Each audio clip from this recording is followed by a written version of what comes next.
Hello বন্ধুরা, series করা চ্যানেলের পক্ষ থেকে এই সোনার বাংলাদেশ স্বাধীন হওয়ার জন্য সবাইকে জানাই আন্তরিক শুভেচ্ছা। বিগত ৪৫ দিনে এই রক্তকেই সংগ্রামে শহীদ হওয়া সকল ভাই বোনদেরকে আমাদের সিরিজ করা চ্যানেলের পক্ষ থেকে গভীরভাবে স্মরণ করি। তবে প্রথমেই সবার কাছে ক্ষমা চেয়ে নিচ্ছি মাউসের শেষ দুইটা ভিডিও এখনও আপলোড দিতে না পারার জন্য। মূলত প্রায় ১.৫ মাস আন্দোলনে থাকার জন্য কোনো কাজ ঠিকমতো করতে পারিনি। তবে কথা দিচ্ছি এই সপ্তাহের মধ্যে বাকি দুইটা ভিডিও পেয়ে যাবেন। আজকে আমরা নিয়ে এসেছি ২০১২ সালে আমেরিকাতে মুক্তি পাওয়া দ্য ডিক্টেটর মুভিটি। এই মুভির মূল থিম হলো একনায়কতন্ত্র। আর একনায়কতন্ত্র কী সেটা আপনারা ইতিমধ্যেই জেনে গেছেন। মূলত এই মুভিটি বানানো হয়েছে নর্থ কোরিয়ার প্রেসিডেন্ট কিম জন উনকে ব্যঙ্গ করে। কিম জন উনকে চেনেন না এমন মানুষ পৃথিবীতে হয়তো নেই, কেননা তার মতো স্বৈরাচার শাসক পৃথিবীতে একমাত্র দ্বিতীয়টি ছিল আমাদের এই বাংলাদেশে গত ৫ই আগস্ট যার পতন হয়েছে। তো বেশি কথা না বলে চলুন শুরু করি আজকের মুভি দ্য ডিক্টেটরের বাংলা এক্সপ্লেন। মুভি শুরুতে আমরা নর্থ কোরিয়াকে দেখি। এই মুভিতে নর্থ কোরিয়ার নাম হলো ওয়াদিয়া, আর কিম জন উনের নাম হলো general admiral Aladeen. General Aladeen এমন একজন মানুষ ছিল যে জন্ম নেওয়ার সময় মুখে বড় বড় দাড়ি ছিল।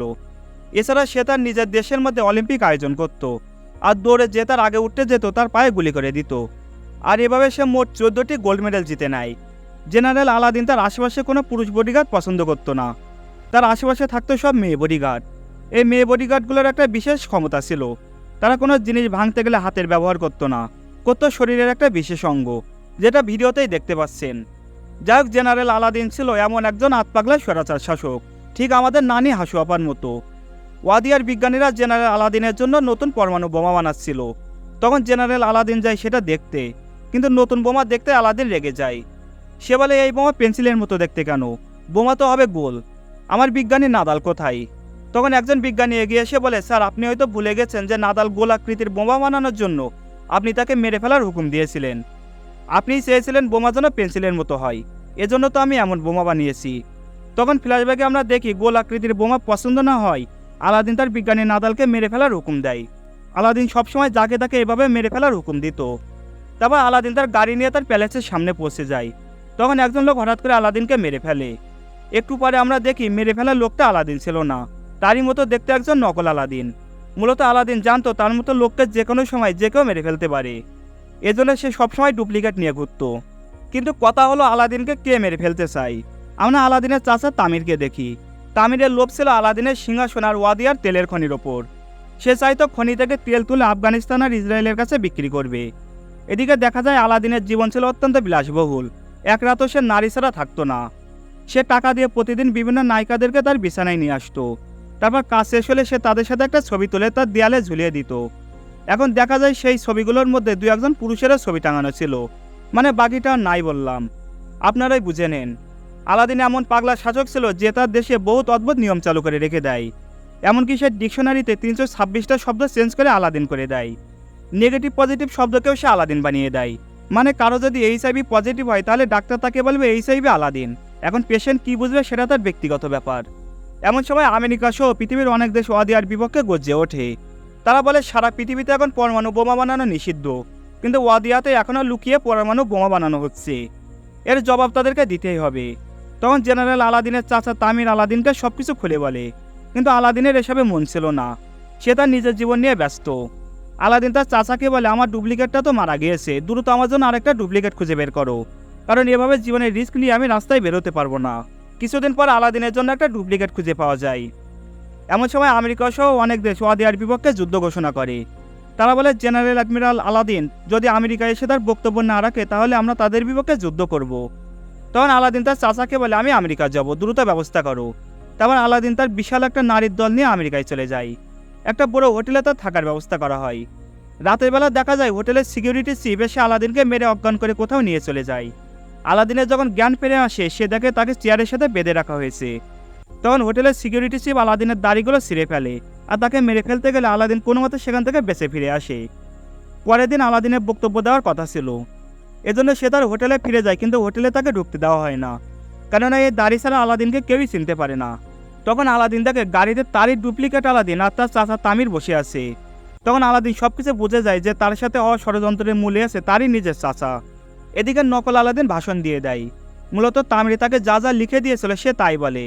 নকল আলাদিন বলে, এখন থেকে ওয়াদিয়া হবে একটা গণতান্ত্রিক রাষ্ট্র, এবং ওয়াদিয়ার তেল বাইরের দেশের কাছে বিক্রি করা হবে, আর ওয়াদিয়ার জন্য একটা সংবিধান বানানো হবে। আমি 5 দিন পর তাতে সই করব। তামির এসব করছিল কারণ সে চাইছিল পুরো ওয়াদিয়া শাসন করতে আর মোটা টাকা ইসরায়েলকে তেল বিক্রি করতে। কিন্তু এসব কথা শুনে আসল আলাদিন অনেক রেগে যায় আর সে দৌড়ে তার হোটেলে ঢুকতে যায়। তখন পুলিশ আলাদিনের ওপর জল কামান দিয়ে জল প্রয়োগ করে। তখন আলাদিনকে একটা মেয়ে সেখান থেকে বাঁচিয়ে নিয়ে আসে। এই মেয়েটার নাম হলো জয়ী। সে একটা রেস্টুরেন্টে ফুড ডেলিভারিতে কাজ করত। জয়ী আলাদিনকে বলে এখানে আমার সাথে কাজ করো, কিন্তু আলাদিনের মনে ছিল বিশাল ইগো, কারণ সে পুরো ওয়াদিয়ার শাসক। যদিও সে জয়ীকে এসব বলে না।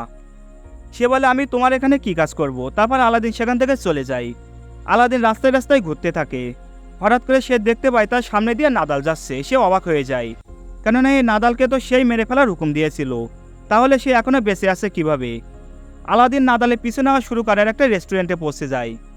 আলাদিন দেখে এই রেস্টুরেন্টে শুধুমাত্র তারাই খেতে আসে যারা আলাদিনকে প্রচণ্ড ঘৃণা করত। এছাড়া আলাদিন আরও দেখে এখানে ওয়াদিয়ার অনেক মানুষ আছে যাদেরকে সে মেরে ফেলার হুকুম দিয়েছিল। তখন সেখানে থাকা বেশ কিছু মানুষ আলাদিনকে দেখে সন্দেহ করে আর বলে এ তো দাড়ি ছাড়া আলাদিন। সেখানে একটা ছোটোখাটো ঝামেলা বেঁধে যায়। তখন নাদাল এসে পরিস্থিতিটা সামলে নেয় আর বলে এ হলো আমার কাজিন। তারপর আলাদিন বলে এটা কিভাবে সম্ভব, তুমি বেঁচে আছো কিভাবে? তখন নাদাল বলে শুধু আমি না, তুমি যাদেরকে মেরে ফেলার হুকুম দিয়েছিলে কাউকেই মারা হয়নি। তখন আলাদিন বলে আমি খুব বিপদে পড়েছি নাদাল, তুমি আমাকে সাহায্য করো। আলাদিন নাদালকে সব কিছু খুলে বলে। নাদাল বলে তুমি যদি আমাকে ওয়াদিয়ার সবচেয়ে বড় বিজ্ঞানী করে দাও তাহলে আমি তোমাকে সাহায্য করব।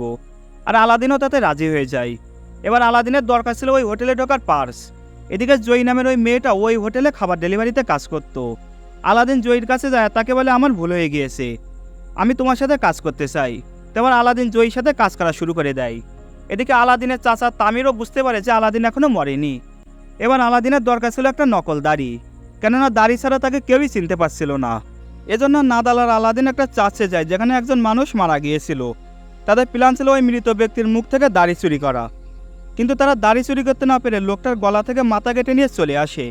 এদিকে অন্য আরেকটা ঘটনা ঘটে যায়। কয়েকদিন আগে আলাদিন জয়ীকে বলে আমি তোমাকে ভালোবেসে ফেলেছি, কিন্তু তুমি আমাকে যা ভাবো আমি তা না, আমি হলাম ওয়াদিয়ার শাসক জেনারেল আলাদিন। জয়ী বলে তুমি আমাকে মিথ্যা বলেছো কেন? আলাদিন বলে তার কোনো উপায় ছিল না, আমি বাধ্য হয়েছি। কিন্তু জয়ী কোনো কথা না শুনে আলাদিনকে সেখান থেকে তাড়িয়ে দেয়। এবার সিন প্রেজেন্টে আসে। আলাদিন ভাবতে থাকে এবার সে হোটেলে ঢুকবে কিভাবে, কারণ হোটেলে ঢুকতে না পারলে সে নকল আলাদিনের জায়গায় নিজেকে বসাতে পারবে না। তখন নাদাল একটা অদ্ভুত উপায় বের করে ফেলে। নাদাল একটা বড় দড়ি নিয়ে পাশের বিল্ডিংয়ে থেকে হোটেলের ছাদে ছুঁড়ে মারে, আর আলাদিনও কোনো মতে দড়িতে ঝুলতে ঝুলতে হোটেলে পৌঁছে যায়। হোটেলে পৌঁছে আলাদিন তার ডুপ্লিকেট আলাদিনকে সরিয়ে ফেলে, কিন্তু আলাদিনের চাচা তামির এটা বুঝতে পারে না যে তার ডুপ্লিকেটকে সরিয়ে দেওয়া হয়েছে। তারপর আলাদিন হোটেলে প্রেস কনফারেন্সে যায় আর ভাষণ দেওয়া শুরু করে। আলাদিন বলে আমার এই চাচা তামির আমার সাথে ষড়যন্ত্র করে আমাকে মেরে ফেলতে চেয়েছিল। তারপর তামিরকে গ্রেপ্তার করা হয়। আলাদিন আরও বলে ঘোষণা দেওয়া হয়েছে যে ওয়াদিয়াকে গণতন্ত্র রাষ্ট্রে পরিণত করা হবে, কিন্তু আমি কখনোই ওয়াদিয়াকে গণতন্ত্র রাষ্ট্রে পরিণত হতে দেব না। তখন সেখানে জয়ী আসে। জয়ী চোখের দিকে তাকিয়ে আলাদিন পুরো চেঞ্জ হয়ে যায়। সে বলে এখন থেকে ওয়াদিয়া হবে বড় একটা গণতন্ত্র রাষ্ট্র, সেখানে ভোট হবে আর জনগণ ভোট দিয়ে তাদের শাসক নির্বাচিত করবে। এছাড়া আমি একটা সংবিধান বানাবো এবং সেখানে জনগণের অধিকারের কথা বিবেচনা করা হবে। এবার আলাদিন ওয়াদিয়াতে ফিরে আসে আর জয়ীকে বিয়ে করে নেয়।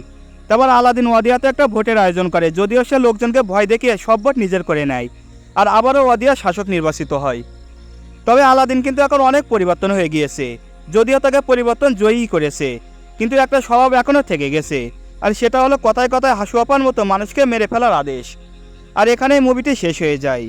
আজকের আয়োজন কেমন লাগলো জানাতে ভুলবেন না, ভালো লাগলে লাইক কমেন্ট করে জানাতে পারেন। আর চ্যানেলে নতুন হলে একটা সাবস্ক্রাইব করে রাখতে ভুলবেন না। পরবর্তী ভিডিও আসা পর্যন্ত সবাই ভালো থাকবেন, সুস্থ থাকবেন। ধন্যবাদ সবাইকে।